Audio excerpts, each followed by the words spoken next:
Thank you, Karen. That was beautiful. Debussy is what I listen to de-stress. Welcome to our Sunday morning gathering of Summit Unitarian Universalist Fellowship. We're so glad to have you joining us today, whether you're in person in the room or joining us online. Summit is a liberal religious community bound together by shared principles drawn from world religions, humanist teachings, nature, and science, as well as philosophy and personal practices. We aspire to be a religion of love and inclusion.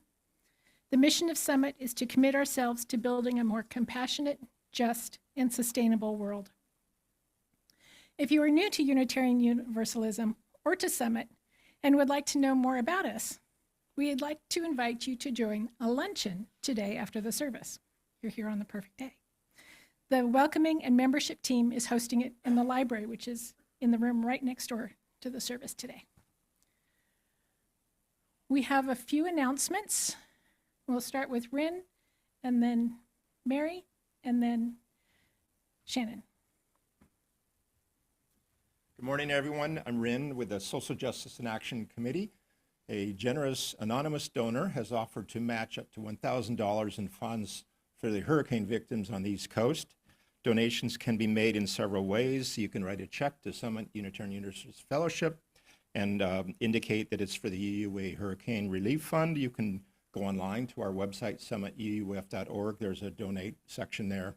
Donate, select the Social Justice and Action Committee, and also notify our administrator, Nelwyn, or you can go to the uua.org giving website. All of these options will be listed in the e-news coming up this week. Thank you.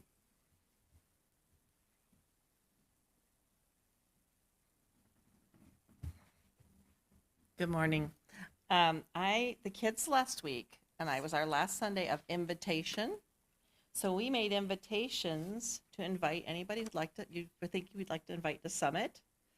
They say on the back, Summit UUF, and have our mission statement, website, and address, time of services. And on the front, it says, we're bubbling with excitement to see you. There's a place for a little note and some bubbles. So if you'd like to, if you know a friend or two who you think would enjoy Summit, our next 2 Sundays are perfect Sundays for folks to come for the first time. So I'm going to have these, I'll put them in the back. You can grab them on your way out, or I'll bring them over to the salon later. Oh, next Sunday is our new member Sunday. So if you are a new member or you're interested in becoming a member, go to the luncheon today. And the Sunday after that, the service will be focused on, it's Bring a Friend Sunday, right? Bring a Friend Sunday. So lots of opportunities to grow our community.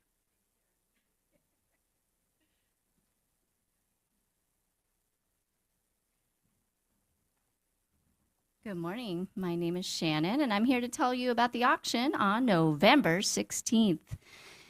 The Year of the Dragon. All the Ubers were taken this morning, so we had to fly in. All the Ubers were taken, so we had to fly in by Dragon. So we are accepting personal donations. We have a deadline of October 27th. We need your personal donations by October 27th. You can give them to me in paper.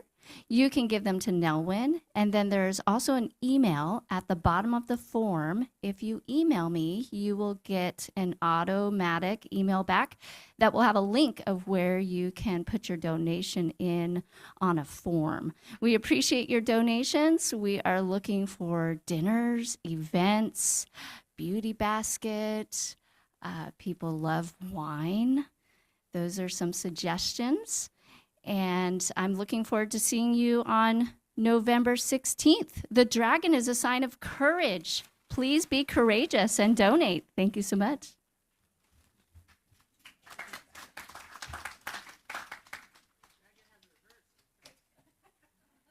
Be surprised what this dragon has.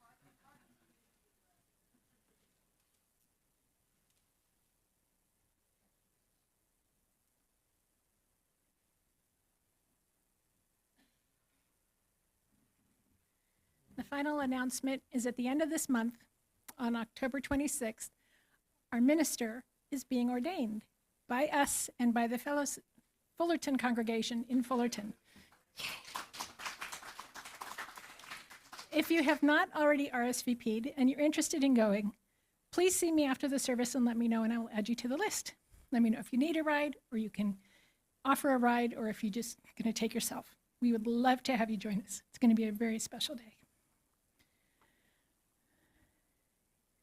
We stand upon the land that carries the footsteps of many generations of Kumeyaay people, which stretches from the shores of the Pacific Ocean, south to Ensenada, east to the sand dunes of the Colorado River in Imperial Valley, and north to Warner Springs Valley.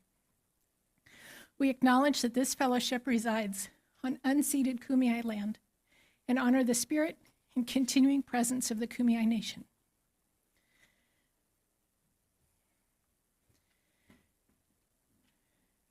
Our chalice lighting.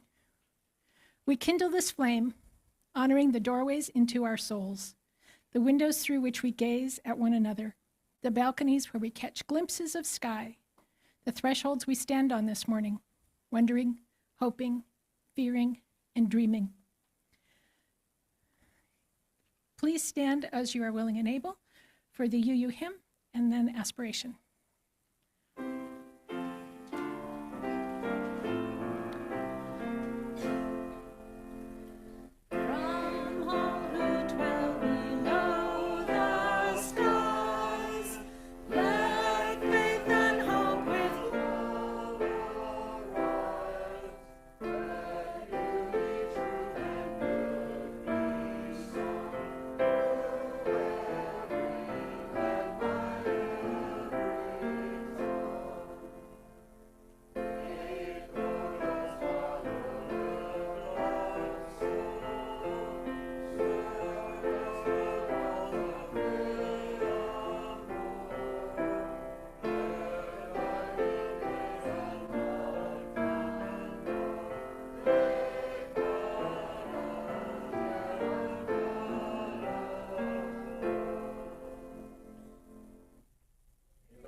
And to help one another in fellowship.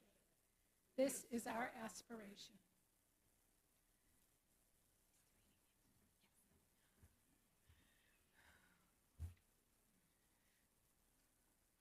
Last month, we explored questions about why we're at Summit. One of the questions we asked was, what kind of spiritual activities inspire you? I want to share a couple of excerpts from this book, Everyday Spiritual Practices. It covers a wide range of topics, from what you would expect, like meditation, prayer, yoga, etc., to some you may not have considered, like simple living, recycling, gardening, as well as social action. What I want to share today is from a section by the Reverend Barbara Wells. Back in the late 1980s, Mary's spouse Paul and I, along with Barbara and a few other people, were all on the board of the Continental UU Young Adult Network, a group by young adults for young adults, because the UUA wasn't doing much for young adults at the time. Most of us were raised UUs and are still involved today. Barbara writes, I have come to realize that my spiritual practice can best be described as eclectic. I have been fed through diverse and what may seem to be conflicting ways. I have journaled, prayed, meditated, danced, and sung to nurture my spirit. I have worshiped alone on a mountainside and in a ballroom filled with thousands. I have gone months without doing anything that looks remotely spiritual and have prayed every day for weeks at a time. That variety has been extraordinarily fulfilling and good for my soul. She goes on to say, eclectic spiritual practices go against the prevailing view that spiritual practice is like exercise. It must be a consistent daily regimen or your spirit will wither and die. There is no one-size-fits-all spirituality.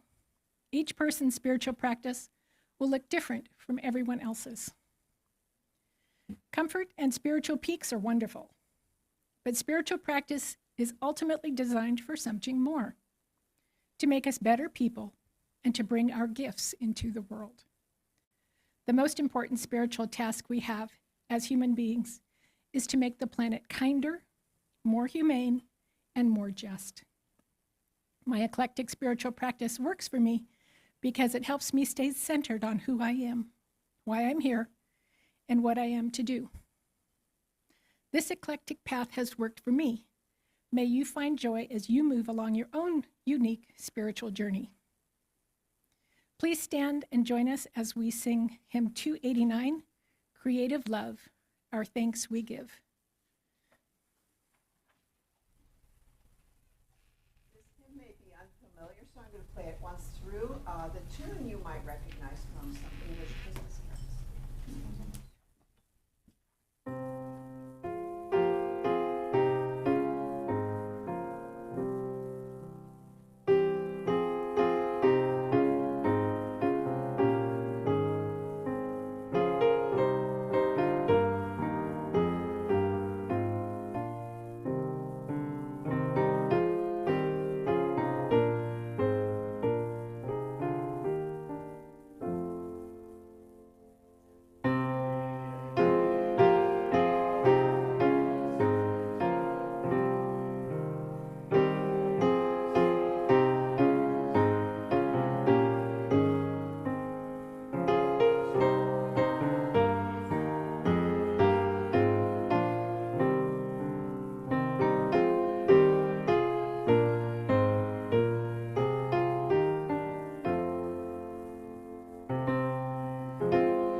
As always, I always appreciate a good old college try when it comes to our music. Good morning, everyone. My name is Pastor Casey Marie Pandell. It is my joy and honor to be here with you today.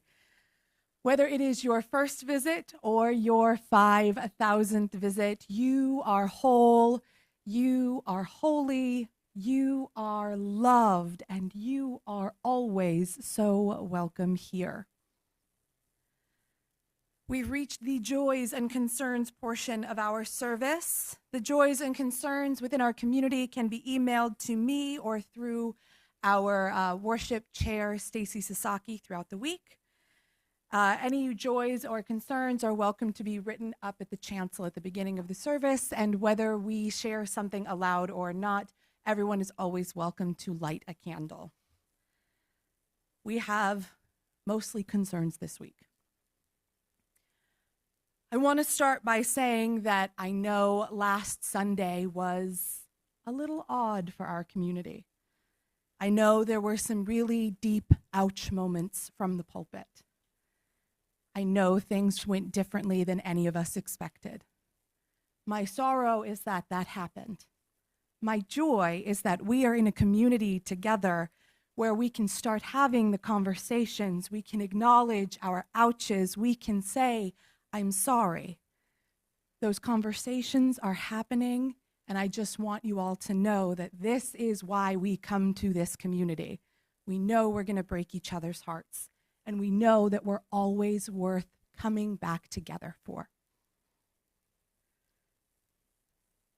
Shannon Allen shares a sorrow that her friend Ruth, an advocate for animals and access to health care for all, passed away yesterday. We hold you and Ruth's family in our hearts. Shannon also shares a concern that her friend Kaylin is in North Carolina and is doing okay, but water access will take 4 months if they get that back anytime soon, and rebuilding the I-40 is projected to take more than a year. It is a complete disruption to life, and we hold all of our friends in that part of the country in our hearts as well. Mary shares a concern about Kim Collins, who's the daughter of Jennifer Gorman. Kim is the current director of religious education in Asheville, North Carolina. Kim, Jennifer, and her family are safe and well, so we ask that we hold them in our hearts as they support and clean up their storm-ravaged community. And lastly, today, I think this is in part a joy and a sorrow. This Sunday marks 1 year since our beloved Pierre passed away. Debbie shares that she would like to thank everyone for their support and kindness over this last year. This loving community is what attracted her and Pierre to Summit. It's why they became involved in activities and governance, and this community has helped sustain Debbie through this loss. So she shares her greatest gratitude and love with everyone. Debbie, Brendan, we hold you in our hearts.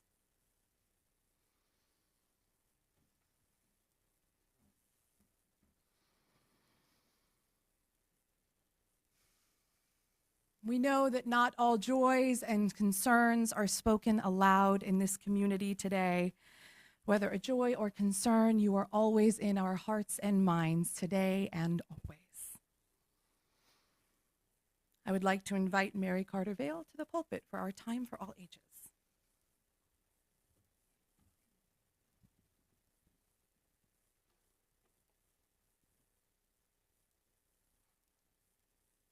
Hold up 1 second. 1 second. I have a graphic to show you, but I want to give you a minute before I share it with you. Does anybody recognize this? You recognize it? What is it, Aisling? It's the mystery box. Ooh. We use this in OWL our whole lives, which is our whole body sexual ed program, to ask questions. We used it with you guys a month ago for the whole congregation to put in your answers to some questions. So we're going to talk about that a little bit today. So you guys want to come up? Any young folks want to come up and help me? I might need your help. So we have a new theme this month. It's deep listening. What does deep listening mean? Anybody have any ideas? What does it mean to be a deep listener? You listen a lot? Mm-hmm. Yeah, you listen a lot. So have you ever felt like you really had a big thing on your heart and you needed to talk to somebody, but you weren't sure who to talk to? Yeah. Have you ever, when you had a big question, sometimes you're listening, you're thinking about your big question and maybe a little idea comes in your mind? Have you ever had that? Yeah. It happens to me all the time. I call that, for me, that is listening to spirit. So, I'm the daughter of a minister who was the son of a minister who was a son of a minister. So, yes, and I do ministry.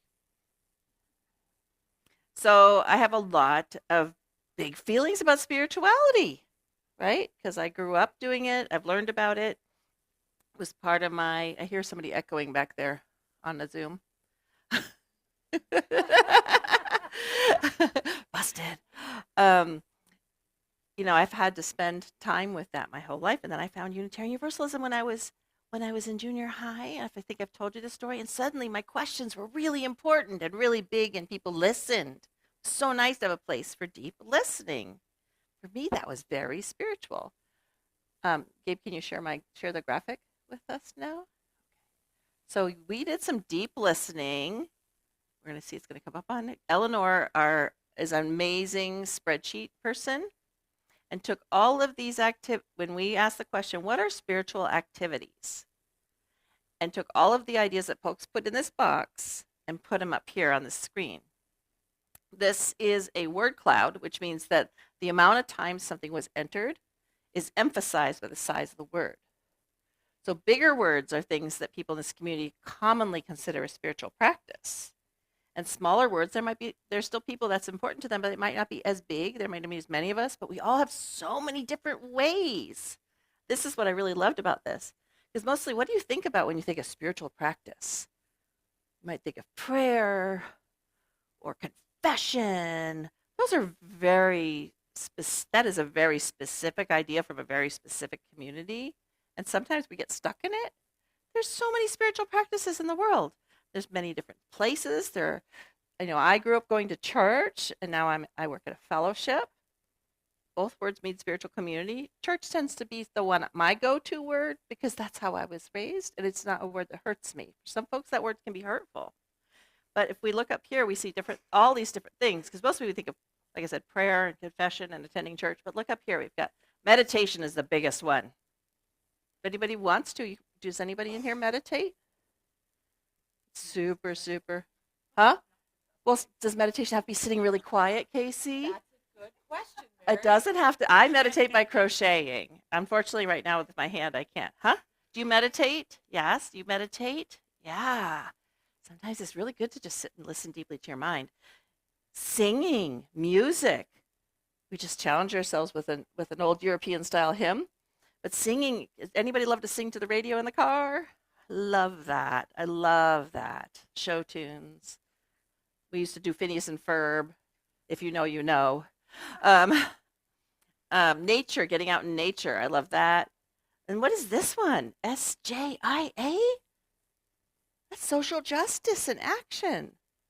So for many folks, and I was this way when I was younger, and still am, going out and standing up for your beliefs and supporting supporting healing from an injustice is spiritual practice. So what else is on here? Boundaries, communities, love, beauty, tarot, pushing past fear. They're all so good. They're all so good. And guess what? Are these all correct and perfect? Yes. Yeah. If your spiritual practice is finger painting, that's a great one. What is it?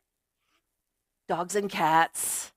Dogs are up there. I don't see cats. Cats got short shrift, but dogs, cats. For me, it's bird watching too. I love birds. Crafts, that's up there. Covenant groups is up there. Pokemon? Is Pokemon and Minecraft a spiritual practice for you? It could be.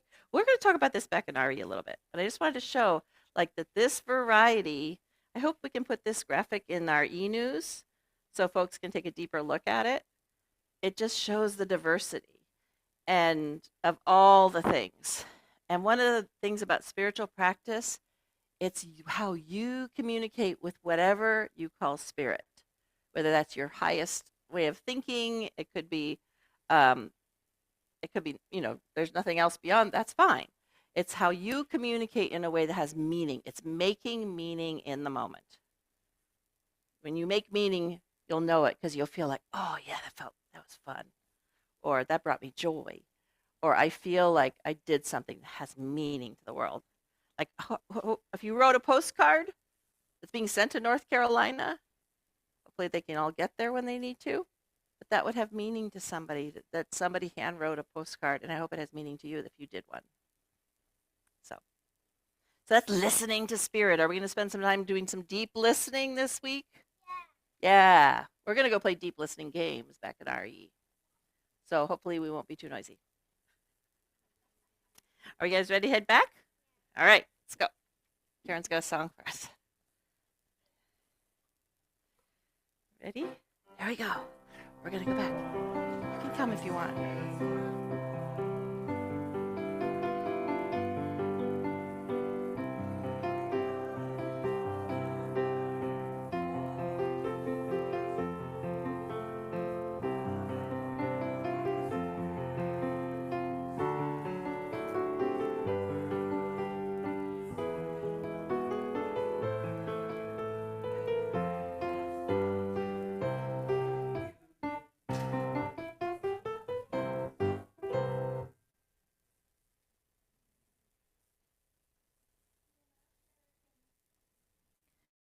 10:59, May Your Life Be a Song. Please stand and join along as you are willing and able.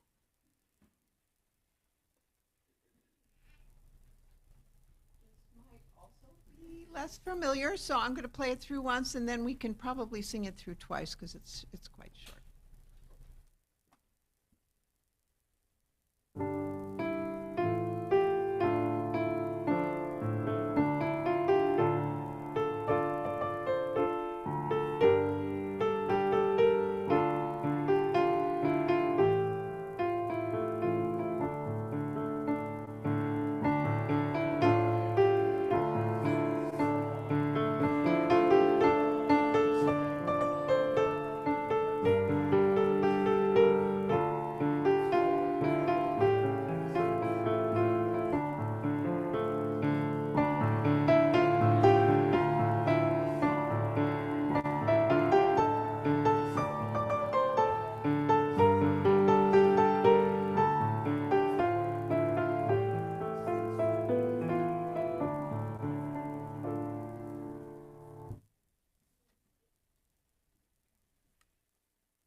Please join me in a time of silent prayer, meditation, or reflection as I read words entitled, Holy is This Place by Maureen Killeran. Blessed is this ground on which we stand. Holy is this place. Holy are the places of memory, the places which have formed us, where we store the icons of success and shattered dreams, and gather threads and pieces of what we would become. Holy are the places of memory. Holy are the places of the dream, the places over the rainbow, where all children are wanted and all people are fed, where colors are the source of celebration and youth and age come to the table as one. Holy are the places of the dream. Holy are the places of change and pain, the places of our struggles, where the rivers of our lives run white and fast, and we hold on, and grow. Holy are the places of change and pain. Holy are the places of connection, the places where we risk ourselves, where hands, touch souls, touch minds, and in awareness still, we live our lives. Holy are the places of connection. Holy are the places of becoming, the places of clear vision, where life and world are intertwined and we can see forever in this moment and give thanks. Holy are the places of becoming. Blessed is the ground on which we stand, holy and whole-making in this place.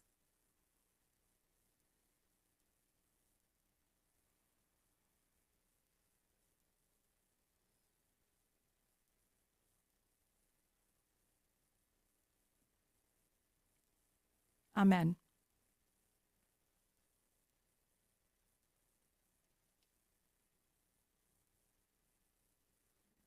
It was around April of last community year when Mary approached me with the Faith Formation Reset class that Mary and Eleanor and I took in Chicago. I was sitting in my office and I remember Mary in her office next door shouting, breathless with excitement. "Casey, have you seen this?" she asked, her eyes wide with wonder. "I think this could be just what we need." We go into things with particular expectations, and mine for this week-long course involved a lot of hope for the ways that we could rejuvenate our children and youth's education programs as well as get some really good ideas for how we could do the same for all of our adults. It became abundantly clear very quickly that this work in this week was going to be real tough to do, though, because a lot of the work in the class revolved around a solid understanding of the community's identity. Now, I'm still pretty new to this congregation, and getting to know a community like this is twofold. I know a bunch of you really pretty well because I see you regularly, generally on multiple committees. There are some of you that I've begun to get to know through circle gatherings, pastoral care, and various other Sunday activities. But many of you, I know your name and maybe a few things about you, but I don't really know you at all.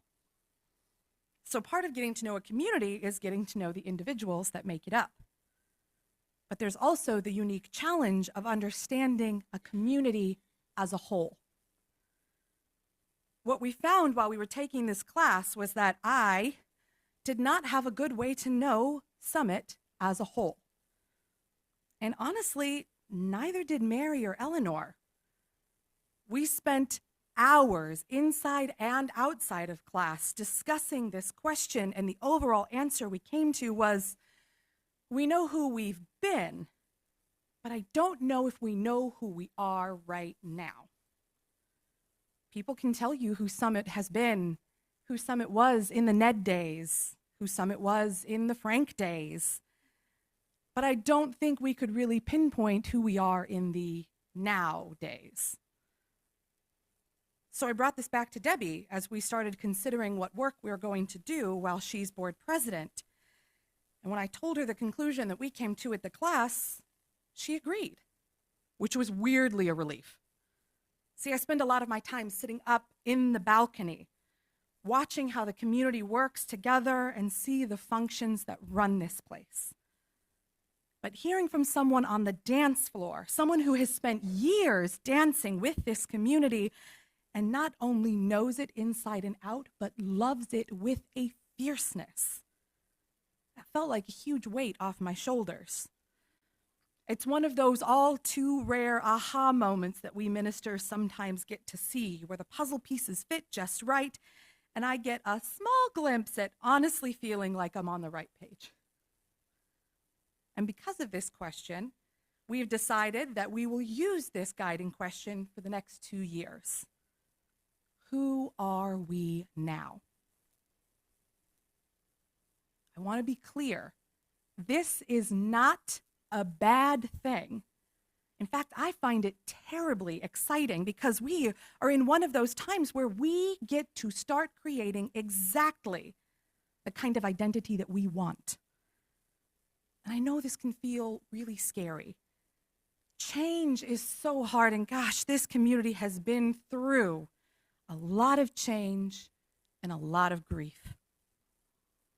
Just in the time since Frank's retirement, you've experienced the loss of beloveds to burnout, to moves, to death.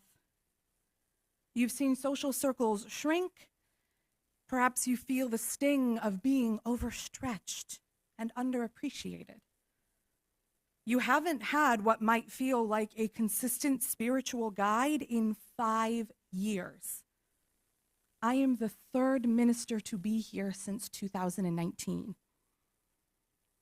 And all of this says nothing for the collective grief around the pandemic, the very real anxieties as the next election is looming, and the deep sorrows as we watch most recently the devastation from Hurricane Helene, as well as the ongoing terrors in Gaza and Lebanon alone. And I'm standing here in front of you asking you to think about more change. Wow. So maybe let's not focus on change. Can we maybe focus on discovery? A few weeks ago, as you heard mentioned, Eleanor and I asked you to group up into small cottage circles and answer a few questions. Some of you loved that process. Others would rather have had a root canal. We asked you the following questions. What makes you feel like you belong? If you don't feel like you belong at Summit, what's missing? What makes you stay at Summit? What does spiritual look like for you? We got some really wonderful, really powerful responses.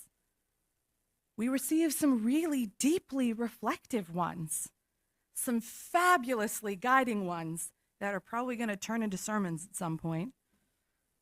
We got some full of hope and wonder and promise, some with pain and despair, and some that beg the reminder your minister would love to wonder with you about the things you like, the things you don't like, the things that make you feel alive, and the things that make it feel difficult for you to connect here or with me. What I saw most of all was a deep craving for spirituality. Not a specific spirituality, but spirituality. A craving so deep that it was the question that garnered the most responses by double. And the things you all see as spirituality, I imagine, are as indicative of your own identities as you each are. As we saw, singing was an extremely popular response. Weirdly, far more times than we have people in the choir. So maybe you would like to speak to our wonderful music director and change that. Nature came up a lot too, and I gotta tell you, that's a pretty Unitarian response. Most well-loved amongst our New England ancestors of old, just ask Thoreau. I would say that helping others was the third most recorded response. Whether that be in the salon on a Sunday or out in the community with marginalized and underprivileged groups, so many of you feel alive when you get to be in community with others. This might come as a surprise to some of you. It kind of did to me. God came up a fair bit too, which brings up a really interesting point of identity. For those of you who've been around a long time or have read our Scene from the Summit history, historically, this community hasn't been much for God, despite your first and beloved minister being a Christian UU. The community that hired me sounds very much the same, but in practice, there's a lot more God in this room than sometimes people think about.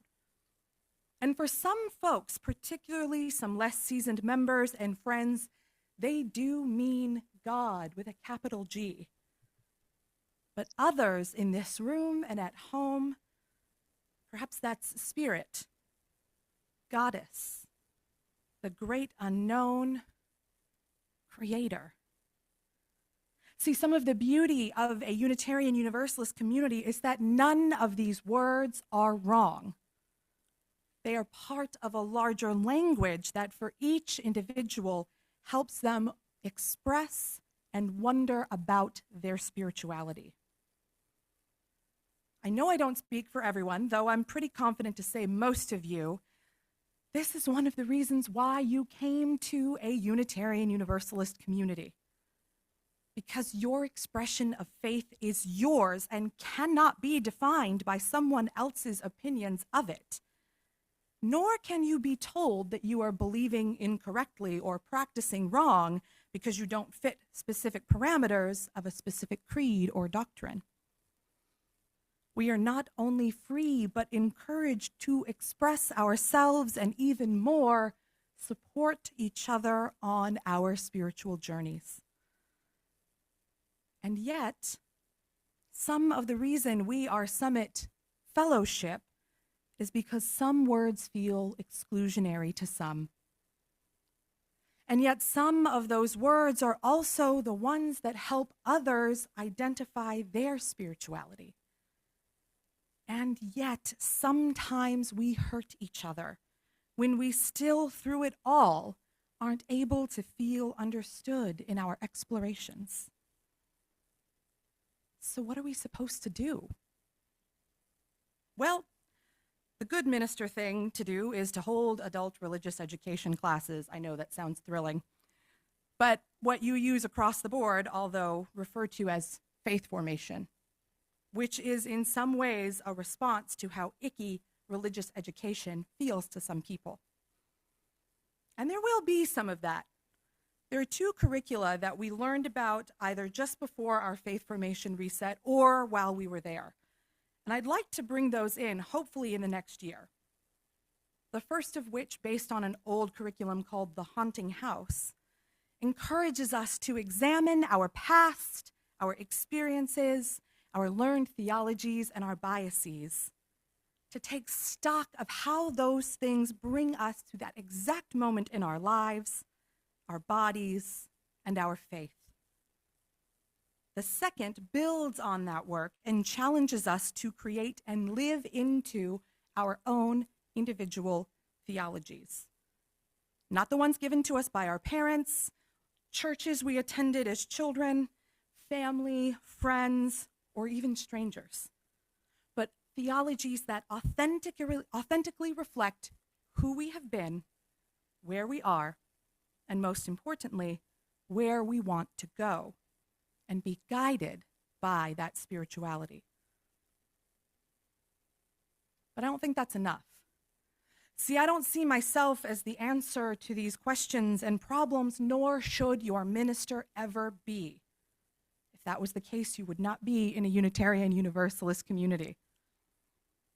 I don't have an ear to the Almighty, and I am definitely not on any deity speed dial, which means I can't and should not be your only spiritual guide. I do like to think of myself as one of the people who hold a lit torch.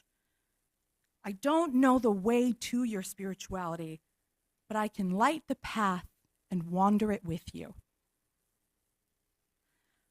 But this who are we question can really only be discovered together, because it's all of you who create this community. It's your hopes, your wants, your dreams. It's your hearts that break or soar, your laughter and tears that define this spiritual home. We have to get comfortable having those big spiritual, philosophical conversations, and to do so judgment-free. We need to lean into when we step on each other's toes as we dance and choose to come back into relationship and covenant together instead of just hoping it'll all blow over. We have to be willing to hear a word like worship and ask ourselves why that word hurts. Talk about why that word hurts. See, worship is a word that extends back to Middle English and simply means worthy of reverence. And I think that each and every single one of us in this room and at home, in all of our unique divine being, I think we are all worthy of reverence. So worthy that we have to be willing to say things like, "That stings. Can we talk about that together? I don't understand what that means. Can you tell me more about that? I know that was an ouch. I'm really sorry that I hurt you." Because at the end of the day, we are the community that we want to be. Who are we? Who do we want to be? How do we want the world to know us? Tradition and history help ground us, yes, but they need not define us. So rather than thinking about change, I am encouraging you to think about growth. Growth is a process that acknowledges where we've been and allows us to find new strength and wonderment. We don't have to leave the old behind, but perhaps we can ask, as Reverend Julie, who recently ran our board retreat, asked, is that an old need or is that a new need? Is that an old wound or a new wondering? When we ask those questions, we can really see what we can co-create together. and I am so excited to go on that journey alongside you. So may it be, and amen.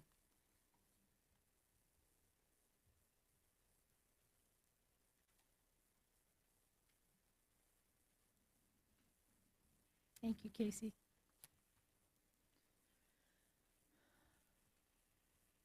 Your Sunday morning offering is a gift that provides Summit UU Fellowship the financial resources to help build a better world together. The smallest gift is welcome, as is the largest. For those of you on Zoom, the link can be found in the chat box and in the virtual order of service. Please select the Sunday plate option to allocate your donation to the appropriate account.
Thank you. We will now have our closing hymn, number 355, We Lift Our Hearts in Thanks. Please stand as you are willing and able to join us along.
I am a seeker of truth, spending time thinking about big questions of life, meditation practice, the invitation to explore for our hearts and minds, non-judgment, acceptance, love, joy, music, nature, inspiration, awe, social justice, singing, nourishing my soul. These are all some of the answers you gave us for things that are spiritual for you, far more than I could say just today.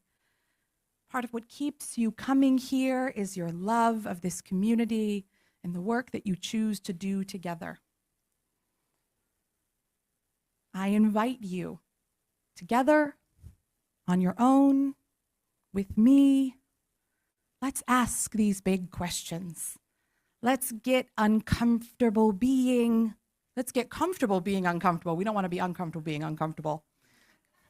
We could be, but let's lean into the unknown. This is a process of discovery, a time of knowing we're going to hurt each other and say, ouch. And we can say, ouch, because we love each other.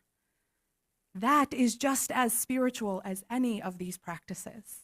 So as you go forth from this place today, remember at the end of it all, we are who we choose to be. So do we want to be who we've been before? Or do we want to hold and honor who we've been and look towards a new day with excitement? So may it be. Amen, shalom, salam, ashe, namaste, and blessed be. Go now in peace. May the light within you be a blessing to the world. We extinguish this flame, but not the light of truth, the warmth of community, or the fire of commitment. These we carry in our hearts until we are together again.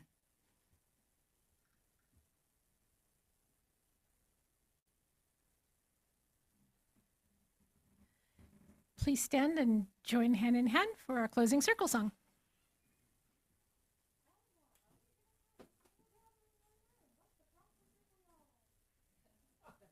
Well, a 30-minute break?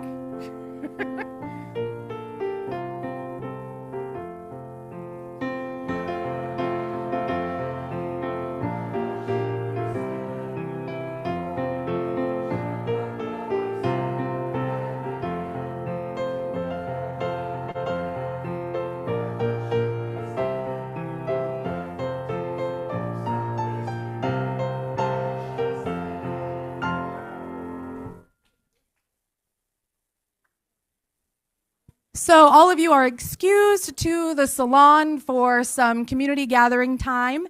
We have, it's at noon for the, that's why I said 11, that's why I said 30 minutes. So the new to Suf gathering is at 11:30. So if you want to have a circle gathering, stick around and we'll do it right now.